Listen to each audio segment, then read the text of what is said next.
Сәлеметсіздер ме, балалар? Сәлеметсіздер. Балалар, қазір біз қазақ тіл сабағын бастаймыз. Сабаққа дайынбыз ба? Иә. Жақсы. Балалар, сабақта кім жоқ екен бірінші түгенде балай? Кезекші кім еді? Иә. Сабақта бәріміз түгелміз. Жақсы, өте жақсы. Сабаққа түгел болса, сабаққа көңіл күйіміз қалай? Соны біліп алайық. Тамаша. Жақсы. Сабаққа көңіл күйіміз тамаша, басында тамаша болса, соңына дейін сол тамаша болып отырайық, жай ма балалар? Сол тамаша күйімізді бет-әлпетімізге шығарып көрейікші, кәне. Кәне, бәріміз бет-әлпетімізге шығайық. Жақсы балалар, өте жақсы. Біз енді қарайықшы балалар, өткен сабақта біз қандай тақырыппен таныс едік? Айтады. Иә, Қуаныш? Өткен сабақта біз зат есімнің дара және күрделі түрлерімен таныстық. Жақсы балалар, қараймыз.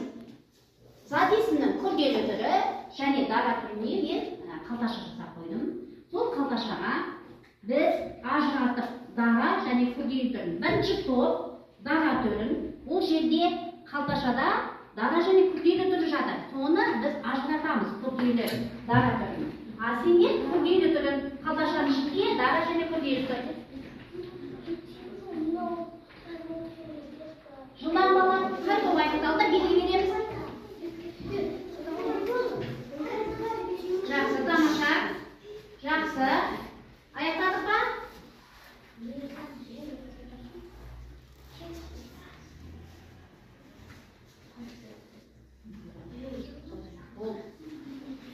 Жақсы, отыра қойыңдар.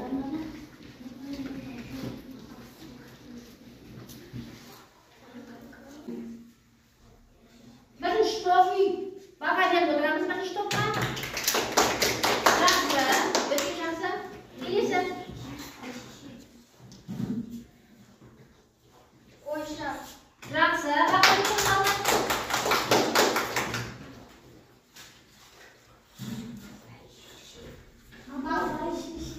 Жақсы. Оқушыларға барып айтамыз балалар.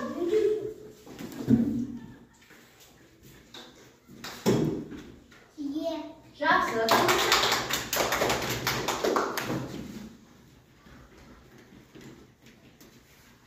Тиші. Өте жақсы. Парасат жылдам. Өнер. Өнер, өте жақсы. Адам. Балалар, бірінші топты біз бағалап, фишкасын беріп қояйық. Жай ма балалар? Енді екінші топ жылдам.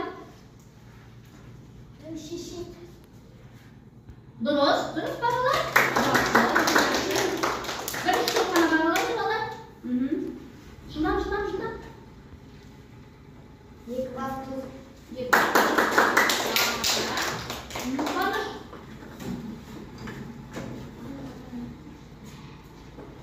Бір қазан. Бір қазан.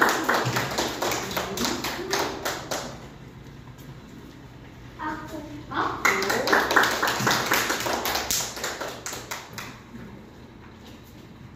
Тастақа.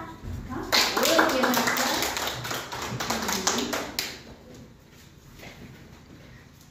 Шешек.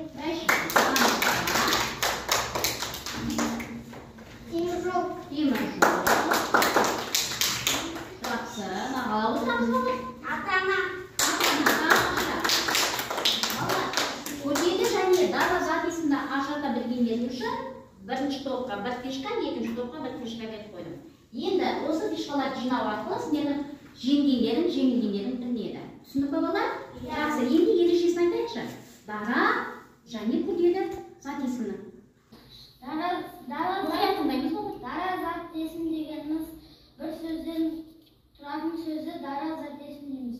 Мысалы, мал, қайық, парта деген. Жақсы. Сөзден ғана тұрады екен. Өте жақсы. Екінші топ бағасын бер жерге қойыңдар. Ал енді сіздерге күрделі зат есім дегеніміз не? Кім айтады? Екінші топтан кім айтады? Бірінші топ мұқият тыңдаймыз.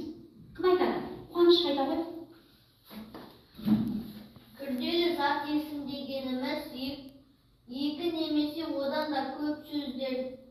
құралады. Мысалы, аққу, тасбақа, темір жол. Тамаша. Қайда бағасың? Жақсы бала. Осы ереше айтқандарың үшін тағы да бір кешкі айнам. Санап отырамыз бала. Жақсы. Неше болды? Екеу. Жақсы, өте жақсы. Балалар, сонымен үйге қандай тапсырма берді? Кім айтады? Айта ғой. 65-ші беттегі 73-ші аттығу. Тамаша, 65-ші беттегі 73-ші аттығу екен. Айдалада ақ отау, аузы мұрны жоқ отау. Жақсы, бұны шешу не екен болар? Жұмыртқа! Тамаша, бізге нені тап депті? Көргені? Заттесірді. Таптық па? Аузы Аузы деген. Тамаша. Үй тапсырмасын жақсы орындады. Біз жаңа сабақты бастамас бұрын әдебиетті шешіп көрейікші. Қандай сурет көрдіңіз? Етік дегендегі соңғы әріпті алып сәйкес. Солай ма бала? Мынау не? Қандай әріпті алып тастаймыз? Иә, бірінші тұрған әріпті, иә? Бірінші тұрған. Ендеше қандай? Дұрыс балалар. Бүгінгі сабағымыз тақырыбы жақсы. Сабағымыздың мақсатына назар аударамыз. Тірек сөздерді қатыстыра отырып, берілген тақырып бойынша әңгіме құрау. Мұғалім көмегімен жеке сурет арқылы шағын әңгіме құрастыру. Келесі сөз таптарын задестің етістікті ажырата білу. Балалар, не көрдіңіз мына жерде? Суреттер, иә? Суреттер көрдіңіз. Бірінші топ, бірінші суретпен жұмыс жасаймыз. Екінші топ, екінші суретпен жұмыс жасаймыз. Түсіндік па? Иә. Енді мұқият бірінші тыңдап аламыз. Қимыл атауларын білдіріп тұрған сөздерді атайсыңдар. Түсіндіктер ме? Бағыттарын. Қандай қимыл істеп тұр? Қандай сұраққа жауап беретінін ажыратасыңдар. Түсіндік па? Иә. Өз беттерінше әңгіме құрастырасыңдар. Түсіндік па балалар? Әне, әркім өзінің суреті бойынша әңгіме құрастырамыз. Қараймыз.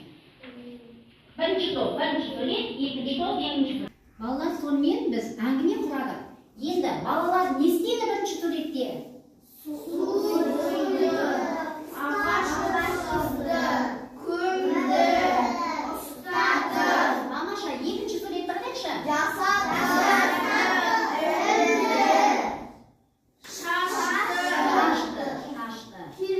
Жақсы бала, мамаша, енді қарайықшы. Сонымен біз бүгін қандай сұрақ қойдық жаңа? Жаңа қандай сұрақ қойдым мен? Не істеді? Етістіктің сұрақтары не істеді, қайтты, не қылды деген сұрақтарға жауап береді екен. Етістік дегеніміз сонымен іс-әрекетті, затты іс-әрекетін білдіретін сөздерді не дейді екенбіз? Етістік деп айтады екенбіз. Қайталап көрейікші. Заттың іс-әрекетін білдіретін сөздерді етістік дейміз. Етістікте қайтты, не істеді, не қылды деген сұрақтарға жауап береді. Келесі тапсырмамыз балалар топтық жұмыс. Жануарлар қалай дыбыстайды, соны сәйкестендіреміз. Әр топқа тапсырма беріледі, сол тапсырма бойынша жұмыс жасаймыз.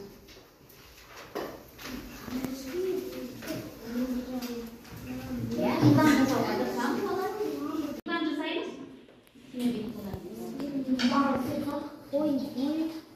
Маңырады. Болды ма? Жылдан? Түйе боздайсың. Тоқты.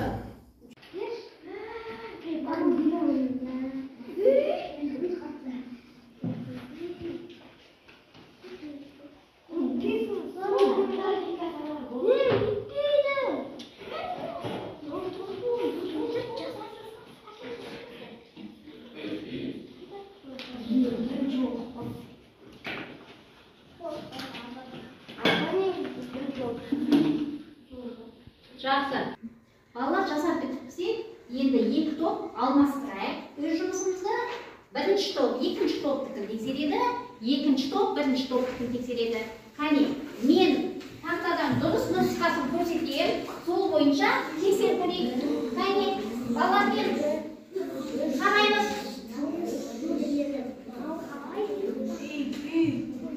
Мен дұрыс нұсқасын көрсетем. Бірінші топ дұрыс, қате дұрыс, бәрі дұрыс.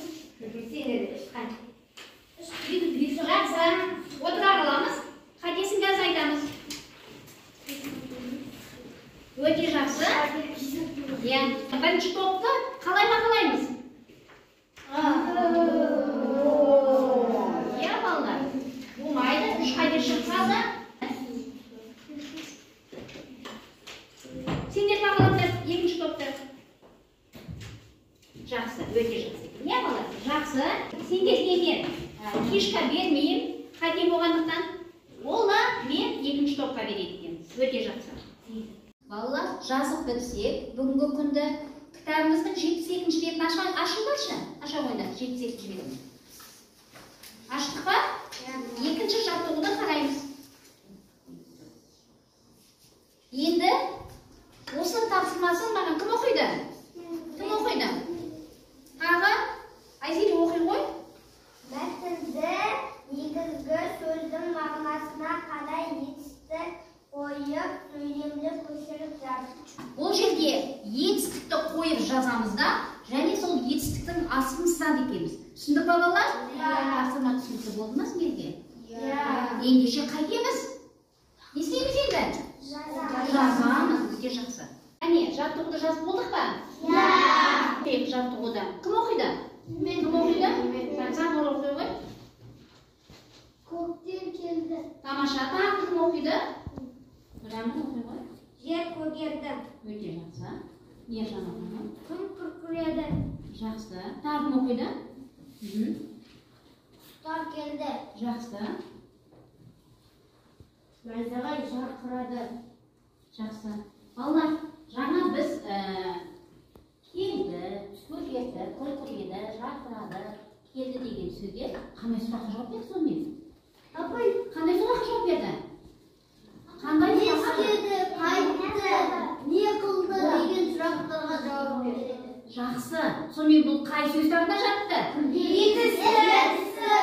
Сөз табына жатты. Етістікке жатты, иә балалар? Тамаша, жақсы. Бағандан бері тапсырма орындап шаршаған боласыңдар. Қазір сендерге сергіту сәті. Сергіту сәті бұл сендер орындап көрмеген сергіту сәтін әдейі алдым сендерге. Бұл жылдамдыққа арналған. Бұл жерде түрлі түсті жазулармен жазған жазулар бар. Соны түсіне мән бермейміз, мұқият қараймыз. Біз тек қана жазуына ғана мән беріп, соны табамыз. Мысалы, сары десе, сол сарыны тез-тез табуға тырысамыз. Түсіндік па балалар? Иә. Жақсы. Келе қойыңдар. Қызыл. 1, 2, 3, 4, 5, 6, 7, 8, 9, 10, 11, 12, 13, 14. Нешеу екен қызыл сонда? 14.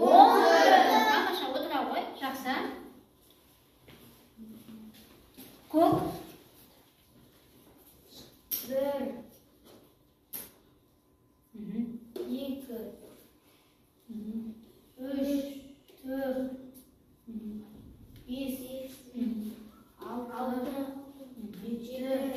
7, 8, 9, 10,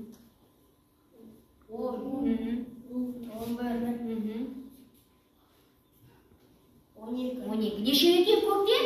12. Жақсы. Келесі. Әкеле ғой маған. Келесі. Жылдам.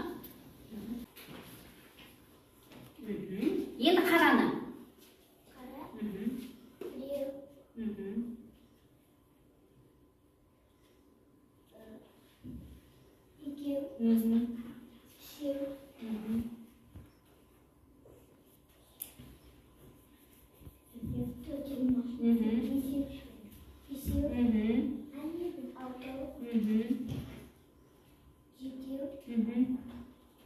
2, 8. Қарада неше екен балалар? 8. Балалар жақсы. Осымен сергіту сәтіміз аяқталды. Жақсы демалған шығарсыңдар балалар, иә? Жақсы. Балалар, қазір біз жұптық жұмыста ойын арқылы өткіземіз. біреуміз іс-әрекетті жасаймыз, келесіміз сол іс-әрекетті айтады екенбіз. Қане, орындап көрейікші. Бірінші. Отырды. Тамақтанды. Ұйықтады. Жақсы. Биледі. Жүгірді. Жазды. Тамаша. Іс-әрекетті орнымызды ауыстырамыз. Қане, інжу. Қашай қашай. Жүзді. Жақсы. Кетті. Бақтырды. Ән айтты. Жақсы. Ішті. Ұшты. Жақсы балалар. Біз іс-әрекет арқылы қимылды көрсеттік, келесіміз қайттық. Соған жауап бердік. Жақсы балалар. Осымен жұптық жұмысымыз аяқталды. Отыра қоямыз орнымызға. Бүгінгі сабағымызды қорытындылау үшін бейнедиаграммасын толтырамыз. Мына жаққа зат есімнің сөздерін және сұрақтарын толтырамыз. Мына жаққа етістіктің сөздерін және сұрақтарын толтырамыз. Міне, көрінеді ме балалар? Екі топқа қазір ілеміз. Осы екі топқа екі жақтағы, бір жағында зат есім, бір жағында етістік, соны толтырады екенбіз. Олай болса балалар, бастайық. Жылдам.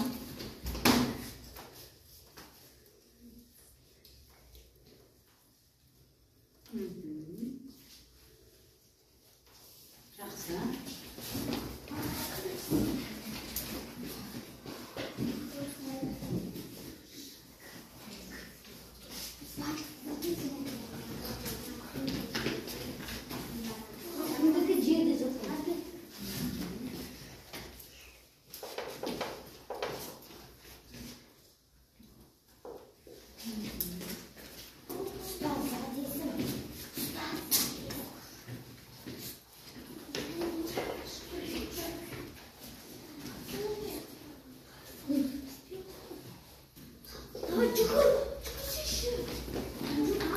Anne kay toplarını çıkıp dedik mi?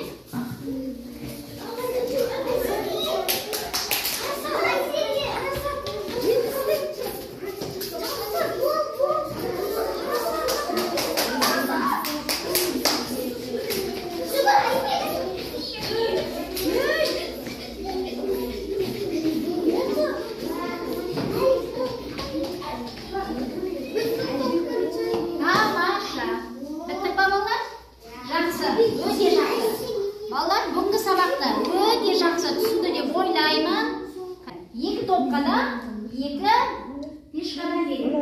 Қане? Пешкамызды санайықшы. Екінші топта 6, сендерге 5.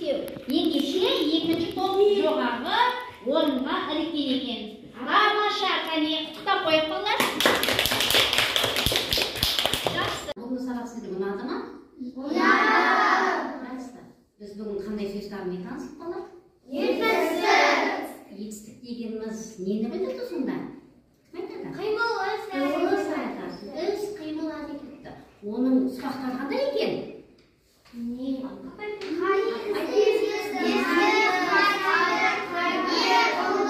Тамаша, не істеді, қайтты, не болды деген. Балалар, ерке ережесін жаттап келуді ұмытпаймыз. Балалар, бүгін сабаққа екі топта өте белсенді қатысты. Соның ішінде әр топтың өзінің одан да жақсы белсенді қатысқан жеке дараланып шыққан оқушылар бар. Соларды атап жіберейін. Інжу оған өте жақсы қатысты. Інжуге 8 балл, Алиге 8 балл. Соның ішінде Бағдәулетке 8 балл, Заңғарға 8 балл, Нұраматке 8 балл, Іңкарға 8 балл. Балалар одан да жақсы қатысты. Келесі сабақта бұдан да жақсы жоғары балл алуға сендерге тілектеспін. Бүгінгі сабақтан алған әсерлерімізді қолдарындағы стикерге жазып, бағдаршам көлеміне апарып жатсыра қойыңдар.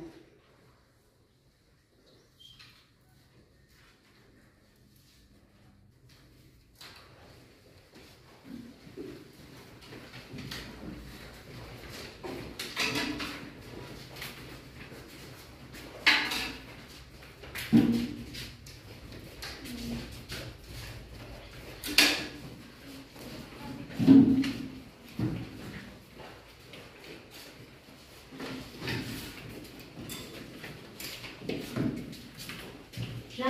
бүгінгі үй тапсырмасы сіздерге 72-ші беттегі кітаптың 4-ші жаттығуды үйде жазып ала қойыңдар.